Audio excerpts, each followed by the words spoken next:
maybe the player wants the short pitch, like you're saying, where we definitely move it up. But a lot of that stuff gets done before the batting practice that you see when you go into the stadium. So if you come into the stadium and you see regular BP, the guys have already put in all the work that they needed to do. Uh, Certain guys like short pitch, whether you're sitting on the bucket or you just stand there and fire balls at them. A lot of the guys like that a lot. A lot of the guys like the flips, but all the work for batting practice is done before batting practice. For me, the batting practice can be more of the group coming together, making sure guys are getting their ground balls, seeing how the ball plays that night, seeing the background, different things, then getting out there and understanding what's behind them at center field so they're not thrown off, especially on the road that first game. Seeing how the ball plays on the grass if they hit it hard through or if it's low. So batting practice is used for a bunch of different things. So yeah, definitely we move back. But if you're fortunate enough to have a bunch of guys who throw a great BP, some of them can't throw close. Some of them have to be further back to throw strikes for certain guys. So depends on the BP thrower and how we do it. But we'll adjust on everything in batting practice. But all the pregame work will be all the short pitch when nobody sees it on the field. All that work will be done. And a lot of times batting practice, I don't know how it is for where you guys are at, but in the big leagues for sure, there's so many people around the batting cage and just like 10 feet apart where like guys don't want to be bothered a lot of the time. You know what I mean? They just want to go out and perfect their craft. So a lot of times guys like quiet time, like by themselves. BP. They don't want a lot of people behind them. They don't want anybody to see what they're working on. So we have a different take on that because we have pretty much all day. We have our whole field to have guys work on the field when they want to and how they want to be pitched to or what we think is good for them. Okay, who do we have on Skype or I have Facebook? question. Go ahead. I have a question. You talk about Xavi Baez, right? Javi, yeah, And good yeah, player. and basically, what do you think about like his movement of the hands during the swing, his shifting? Yeah, because Yeah, like all the kids here are basically I call it like I name it as a like bias flu. They are doing that. I don't understand it. I don't know how to kind of like describe it, manage it. Where is the tempo of it?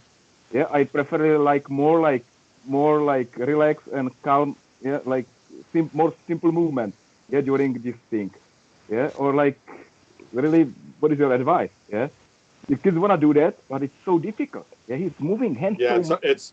it's hard for kids not to want to follow a guy who's on the cover of MLB The Show video game, right? So if you really break down Javi's movements compared to when I first met him in 2012 to now, it's a really small, short swing. It's just really violent and fast because he has so much torque in his lower half. His lower half is one of the best. It's one of the best swings in baseball. If you could get past whatever it is you think you see in the beginning, once he starts moving toward the ball, it's one of the best swings in baseball. The way he attacks the strike, keeps his hand back, can use the whole field.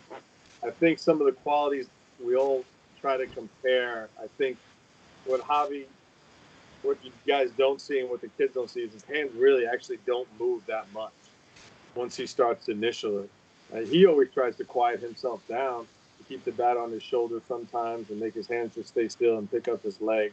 But I think when you're talking with kids, it's getting them to master themselves to not move as much and get quality contact if they can, and then adding moves and then trimming it back down as they get older and more efficient because if Javi's moves from 2012 to now to somebody else may look the same, but they're a lot smaller and a lot more condensed and a lot quieter than they were when I first met them, 7, 8 years ago. So we could say that about any player, even a guy who doesn't move as much. We like that. We go, hey, look, just do this. This guy doesn't even stride, but that may not be the best fit for that player. So I think with the young players when they're trying to emulate guys like that and they don't understand how Javi moves, but more importantly how Javi thinks, it's going to be hard for them. But I think once they start failing, they'll figure it out pretty quick that they're going to have to make an adjustment. So they stop making those right hand turns to the dugout.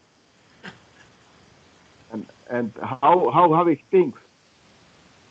Javi plays with freedom and without being judged. So when you're able to play with freedom and without being judged, you enjoy the game more. You play it like you were young.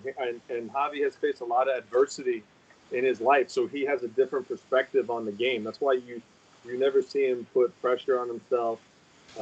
You see him come down to his practice. Does he get mad? Yeah. Does he get upset? Yeah, he gets upset. I mean, it's tough in hitting when you make a lot of outs, but he plays with the most freedom I've ever seen. Really, nothing affects him. He understands that it's a Yeah. game. He understands that he's going to go home that night and go to bed and wake up and do it again. So he's able to play with such a freedom without being afraid to make mistakes. And if he makes a mistake, he learns from it. But there's no any added pressure on himself, which enables him to practice more efficient, practice with a clear mind, do the things that he wants to work on without being judged by anybody. He's not worried about what I think as his coach. He just wants me to help him get ready and give him information that what he needs. So we could coach that in young players, but I think we have a tendency to coach from the outside in and not necessarily from the inside out. We could